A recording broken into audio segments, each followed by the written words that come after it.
thanks for coming. Um, I invited you today because since I have prorogued the Parliament, just wanted to meet with you to bring you up to date with what is happening in order to deal with some of the important issues that have been facing our country. Since the prorogation of the Parliament, I have been meeting with a lot of stakeholders in our society, with civil society generally, with other interests, other interests.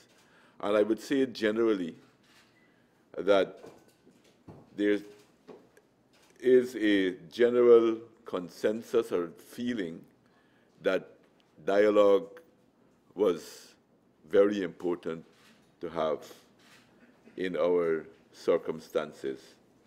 And so I would say in a general way, most people agree that that is the preferred way to go. As I have said in my statement of prorogation, I mean, I'm seeing some people speaking about it as if it was a big surprise. But I had said on the 4th of November, I had said very clearly what my options were and what were the ideas in my mind at the time. And just to repeat that, on November 10th, I was faced with three options. One was to go into the Parliament and have the no confidence motion debated, which we would have won, the arguments we would have won very clearly. I have every confidence about that.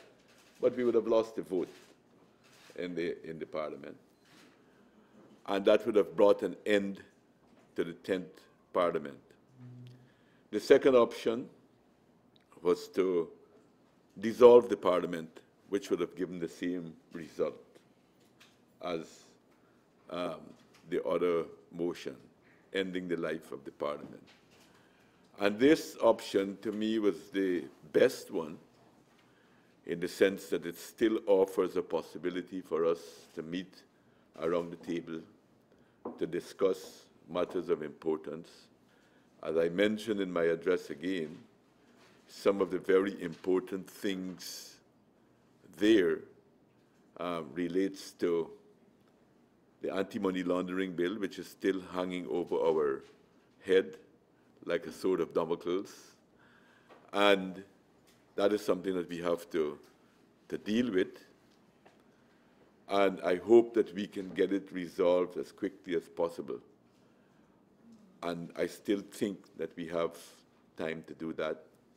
I indicated too in my address on the 4th of November that even though I had made pronouncement that the opposition were being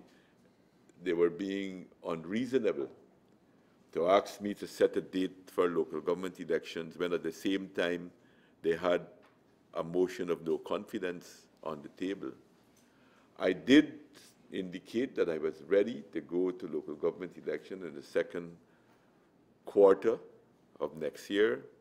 And that is fundamentally based on the timeline that GCOM has given me, not only in words, but in writing, that they have a letter to say that they will need 6 months in order to prepare for a local government elections.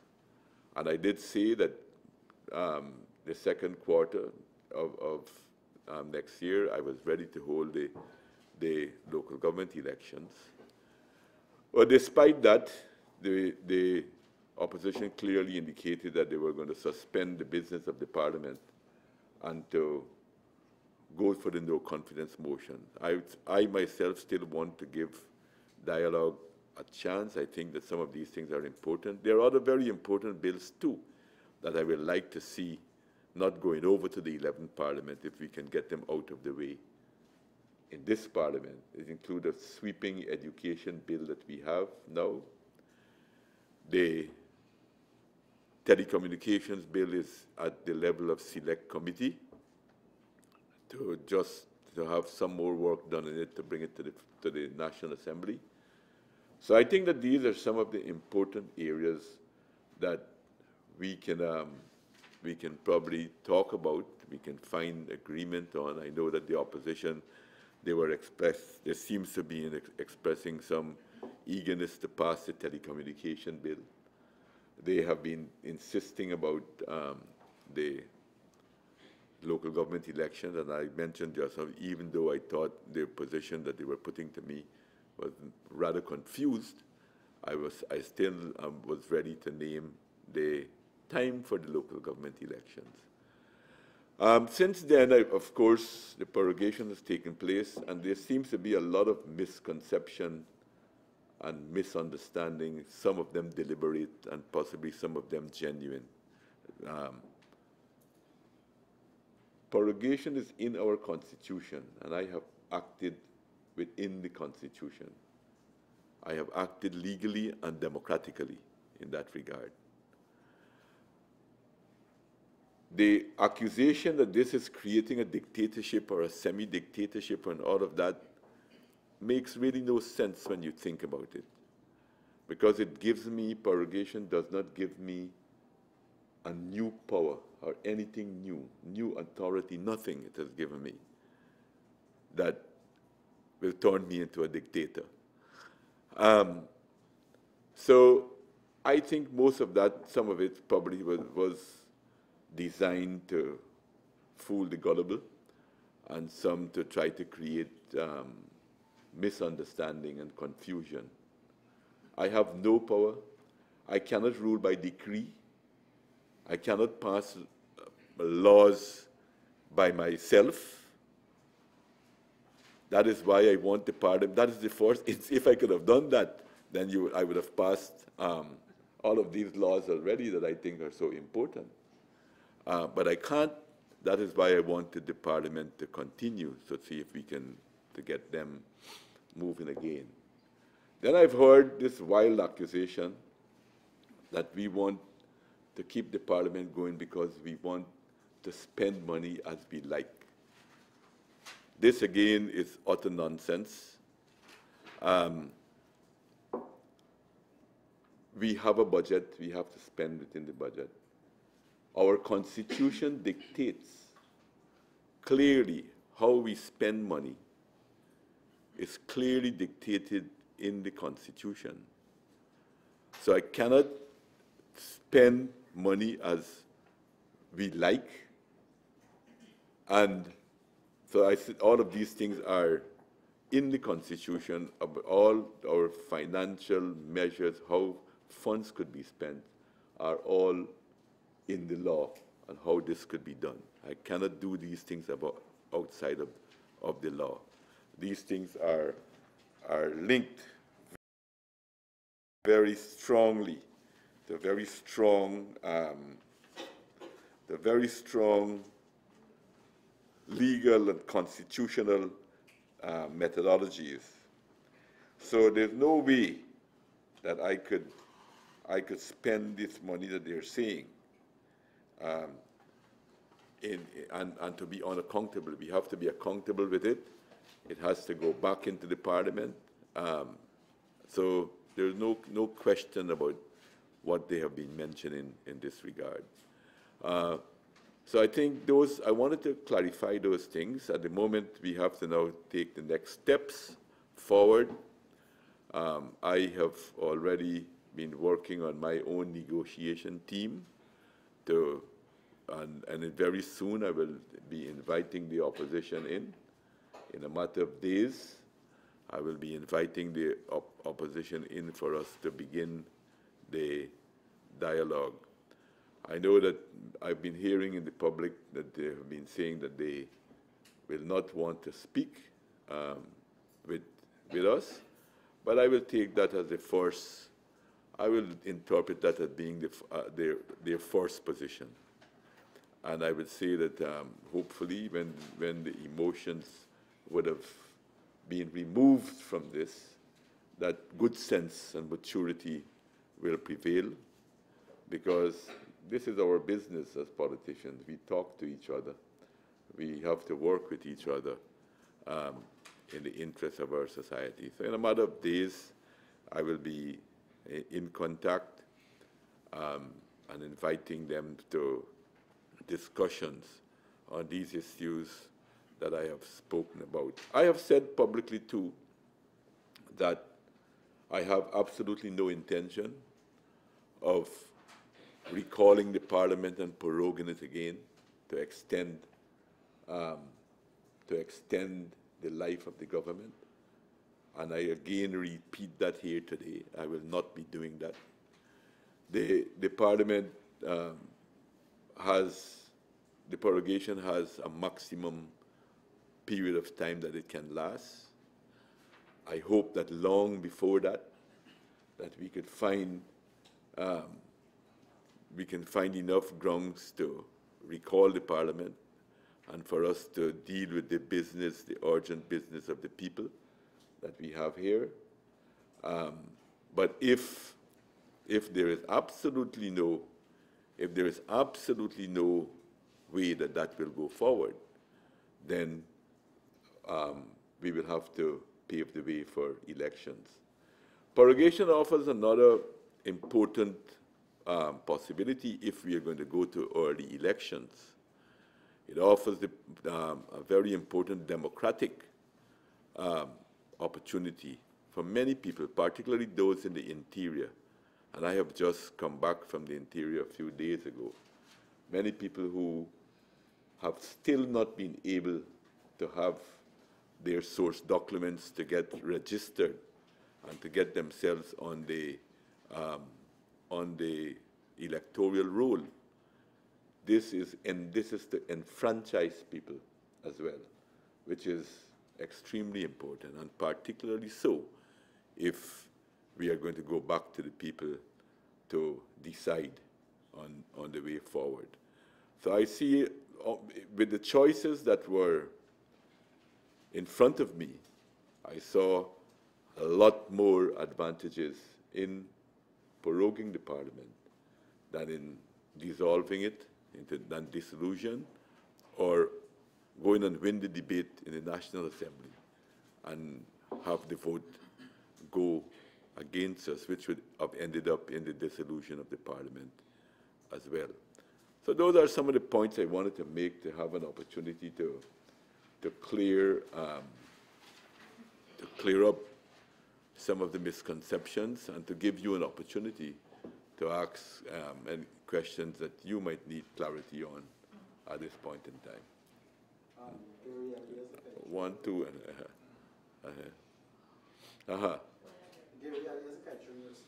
Sir, you talk of dialogue and inviting the opposition for talks. Both AP and UNFC have said clearly no talks outside of Parliament. Should your invitation be turned down, what's next? What are the realistic avenues available? And you also talk of acting constitutionally. Could you respond to those who say that you're cherry picking with the Constitution in that you're choosing certain provisions while ignoring others? You spoke also of expenditure. The government rather is constitutionally due to bring a budget by March 30th. How is the government approaching this in light of Biden? We're working on our budget despite of all of this. We are all optimists. No, how do you get it through Parliament? Well, no, let me come to that. I don't know if you have been listening to me or if you come with your mind fixed with the question that you have to ask, and you find it difficult to adjust. But you, no. I did say that I heard them saying that they will not dialogue with me, and I did also say that I take that as their first position, right?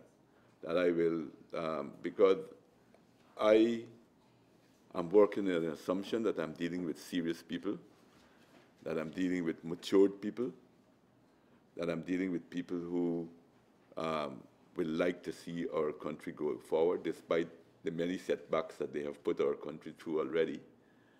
And therefore, I am going to persevere to have, to encourage them for us to have dialogue on the important issues that I have mentioned, and that they have been putting up. I have put up, for me, one of the most important issues is the anti-money laundering bill. For them, they have put up the whole question of the local government elections. So I think we could find accommodation. So that's why I'm saying that let us see that this first period go off, which is filled with emotions and so forth, and hopefully that maturity and good sense will prevail in that regard. Yes, ma'am. Oh, and well, I don't know what they're talking about as far as the cherry picking of the Constitution is concerned. One of the things I've heard is that local government elections were not held and they were constitutionally due. But they know, and we went through this here, I think, at previous press conferences about why the local government elections were not called. It's not a question that we don't want local government elections. We could not have held local government elections before. And up to 2010, when it was possible to hold the local government elections, it was on the request of the then leader of the opposition that the former President Jagdeo postponed the elections of 2010. And just also to mention to you that in order for us not to have had these local government elections, legally and constitutionally, every year from 1998, we had to go to the parliament on the table. And you have publicly said that you are going to support the no confidence motion on the table. So why should I name a date if you have these things on the table? It doesn't make sense to you if you were in my shoes to name a date? I'm just a reporter. I know you are, but I'm just asking. You're not a reporter without any ability to analyze. You don't have opinion. Anyway, my second question, Mr. President. Tell Gordon Mosley that you don't have opinion. You said you acted legally and democratically. We know that it's legal because it's in the Constitution. But could you say what was specifically democratic about proroguing Parliament? The very fact that it is in the Constitution makes it. Are you saying that our Constitution is undemocratic? Yes. Good afternoon, sir. Mr. President, in announcing this timeline for possible local government elections, you did not indicate whether you had intended to sign those outstanding local government bills into law before heading into those elections. Have you decided on that? There is nothing that is there to be signed that will prevent local government elections from being held. Nothing to be signed. There were some bills that you would need to There is no bill that is unassented to that can stop the local government elections from being held. Have you signed those bills, though? All the bills that have been signed are adequate enough to have a local government elections held. So you plan going in without the outstanding ones? Because I was informed that one of these bills was unconstitutional. Okay, and that's why. But that bill does not prevent a local government election from being held. And sir, with the prorogation period, sir, you spoke about the telecommunications bills, the education bill, the anti-money laundering amendment bill. Because of the prorogation period, all of these bills will have to go back to the starting block from scratch. Do you think that is a sort of a setback that it may not have been taken into consideration when you would have decided to prorogue? No, it was. I did it with the full knowledge that would happen, but it wouldn't take the same time to put it back as if you had a total dissolution of the parliament, because you will be building on what you already have from the 10th parliament, from the work that has already been done. Those work would not have been lost. You had to retable them. There was more of a formalistic type of procedure that had to be gone through, but the work would not have been lost. And so some of these bills would have been just at the doorsteps of final passage before the prorogation period. Did you at all, before deciding on the move to prorogue, want to meet with the opposition to say, look, we'll pass these bills and then you can bring this no confidence motion just after? Since some of the bills they would have agreed to, did that clause become any part of the discussion within the cabinet? No, that because the opposition signaled ahead of time that they are going to move towards, what's the term they use? To suspend the standing orders, to go. So I didn't have to call them on that. They announced publicly that this is what they're doing. You know. You're calling on them now after they've announced publicly that they'll not discuss. So why not before this reach this stage? Anyway, that's water under the bridge now anyhow. Yes. Mr. President, Madam Harris, the leader of the opposition has been saying that in talks with you, you hardly tend to yield from your position, that you do not give or take.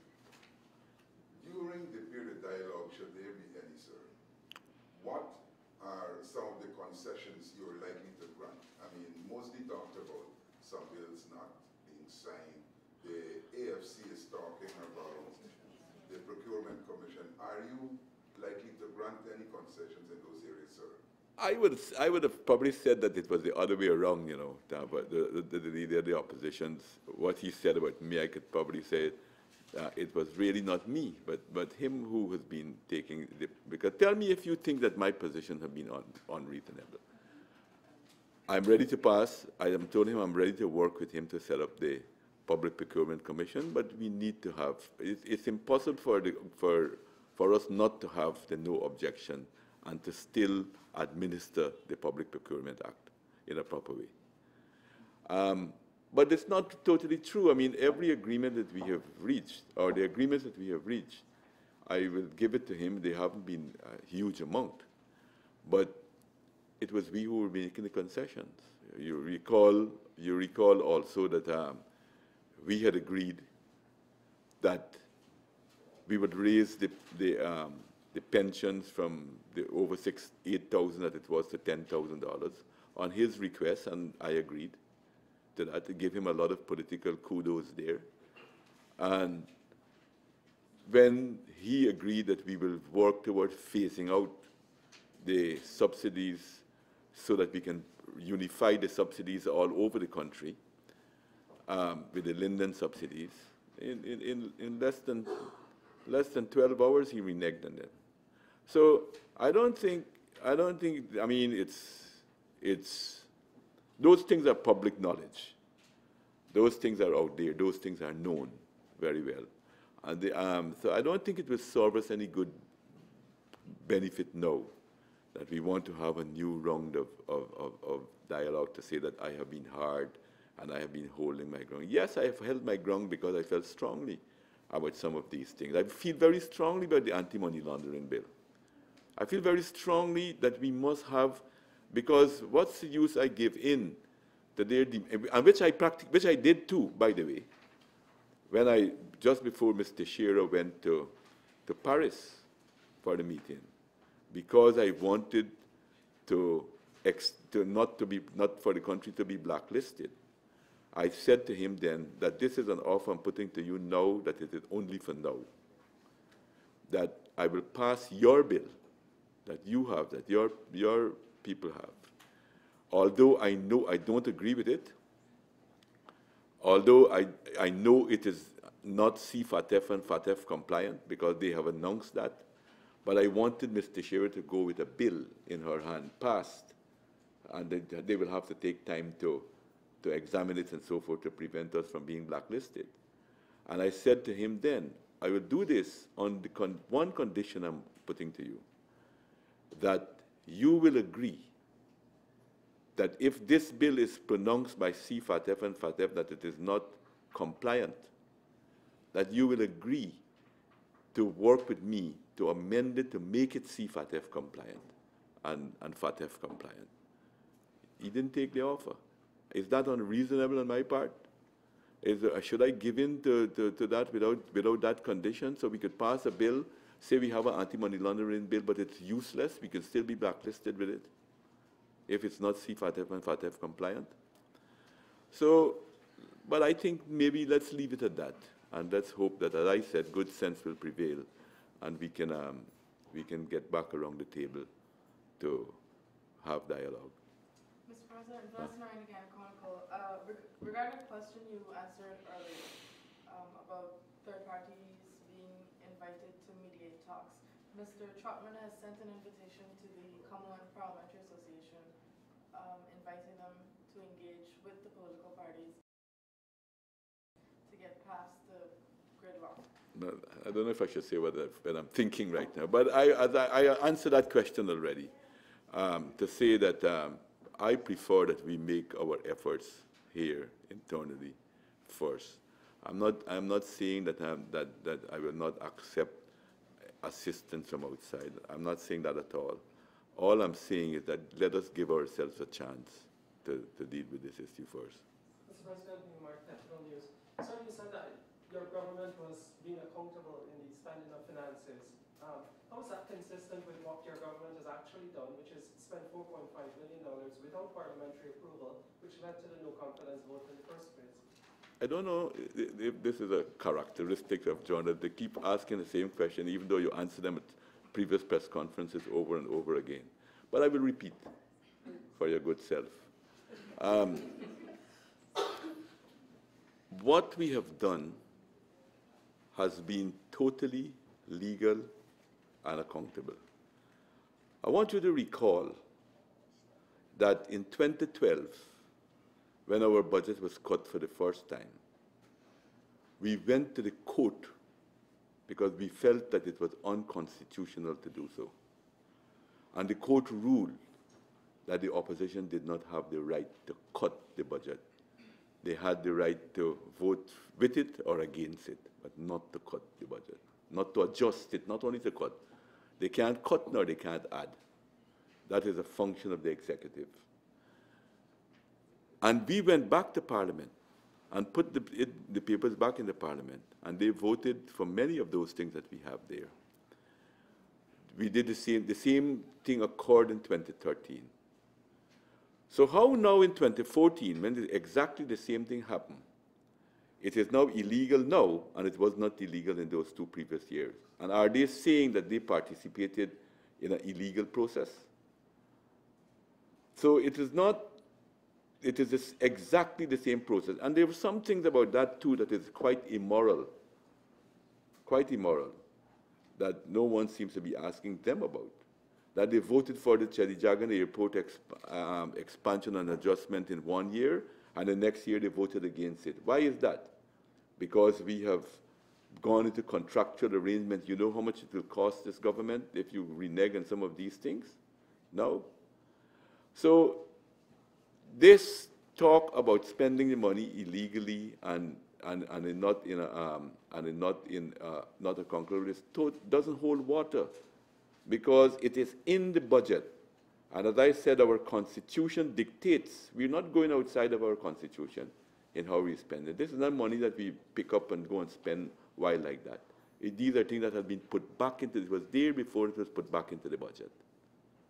So, sir, sorry to badger you on this, but the point is, just as in the analogy you used with the local government postponement year after year, your side of the House also voted for these budget cuts over the years, and then you went and replaced them. In this case, We didn't vote for the budget cuts. No. You have the appropriation bill that you signed. the appropriation bill, no, but we did not vote. If you go back to the records of the Parliament, if you do a little bit of research and go to the Hansard, in the record of the Parliament, when those things were put to the House, our people did not vote to have them cut. But we voted for the appropriation bill because it gives us a budget. Which reflected the cuts. Man, it reflected the cuts, but we didn't for you to sit here in front of me now to say that we voted for the cuts. I find it to be, to be a kind word, baffling. You know? It's You see that? baffling to me, sir. Yeah. I just have one question. Yeah. The opposition has said that they will not honor any obligations that you sign with investors, be they local or foreign. During this period of prorogation, if you're unable to find any ground with them, are you going to pursue investors still? Sure, I would not try to hold back the development of our country if we're getting good investments in our society. In fact, I find that, as I said, I don't want to say some of the things because I want to talk with the opposition. But I don't know why anyone would like to stymie the development of our country if we're getting very good investments in our society, and we will be acting perfectly legally and constitutionally by dealing with any type of investments that we have. We will surely, if we have, of course, we judge things on a case-by-case basis. And if we judge that this is good in the interest of our country, sure, we'll go ahead. The opposition must win the elections if they're not going to honor it, which I doubt they will be able to do. Because at this time, I'm going back for my majority bigger than ever before. Yeah. Yes. So, when you got into power, you first addressed the parliament. You kind of laid out an olive branch to the opposition. How do you rate yourself as coming through the years when you made that initial approach to them? When you addressed the parliament, you said you're willing to work with the opposition and so on. Over the years, since for the last 2-3 years, how do you see yourself as reaching out to them? Well, The efforts you made. well, as I said, it didn't bring all the results that I wanted. I thought that that we could have developed a much better working relationship, and I thought that if we only base ourselves on what is in the interests of the people of our country, that I thought that there were many areas that we could have found agreement on, but. You know what happened. I need not elaborate. Maybe personal political agendas seems to have been more important for some people than national development. Yeah. President, you stated earlier, sir, that had the no confidence motion gone ahead, you were convinced that the government would have won the debate, but obviously lose the vote. Sir, don't you think winning the debate, that would have been televised, would have been enough to convince the voting Guyanese public to give you the majority after the elections? But that's a chance I took. That's a choice I took, that I think it was probably better for me to try to get these agreements in the 10th Parliament and get some of these things moving on than just to take advantage of winning the debate in the Parliament, which I'm convinced that we would have won. Huh? Are you afraid of the electorate at this moment? Oh, no. So why not go to the elections? Well, we will get there. Don't worry. And are you confident? We will get there. Sir, of being the presidential candidate for your party? I am confident about that too. Yes. I have two questions for you. One, the APNU. You say that you created a constitutional crisis. What is that? Could you repeat? They said you have created a constitutional crisis by proroguing Parliament. What is your response to that? And secondly, during that meeting... Well, let me respond to that immediately. I can't create a constitutional crisis and I'm acting within the Constitution. So that's the first nonsense about what they're saying about that. Yeah. The second question is, during that meeting on Monday in the chambers, quite a number of the presenters there from the opposition would have more or less speak to issues of street protests and pushing the people to violence and so on. What is your response to that, bearing in mind quite a number of people are uneasy about what is happening? Well, the threats and attacks and so forth, I can't condone. I won't agree that and some of the statements I heard made sound pretty wild to me. But the rest of it, I choose not to comment on them. Yeah. Sir, if we could go off topic a bit, like a few different questions. There's a recording in the public domain which the AG has admitted to being at least one of the persons there, but there is talk of the recording being manipulated and distorted. Could you say from government side where in that recording was manipulated or distorted? And you're yet to address the contents of the recording. Okay. What was actually said. You want to ask similar question? I never see you to be whispering across it. Okay. I think I spoke about this before. On the technical part of it, I won't comment. But I know that it was totally taken out of context, and I know also that that this was not a conversation that was intended for the public. I don't think that at least one of the parties speaking in that conversation was speaking for the public. I'm sure that if I had recorded all of your private telephone conversation on the phone, you're not a public official. You're okay. Well, well, then I would say that. Let me put it. Let me put it this way. I'm sure that if they've taped the public, the conversation of all public officials in this country, I don't think that they will find anyone. Well, it might be.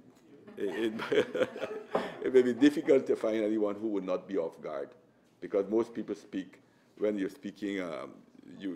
That is why I think there's a very important aspects of privacy. I think that privacy and confidentiality are important, and this is what is being slaughtered in this country by doing the things that was done to the minister. Because I think in any normal society, these are very, very important matters.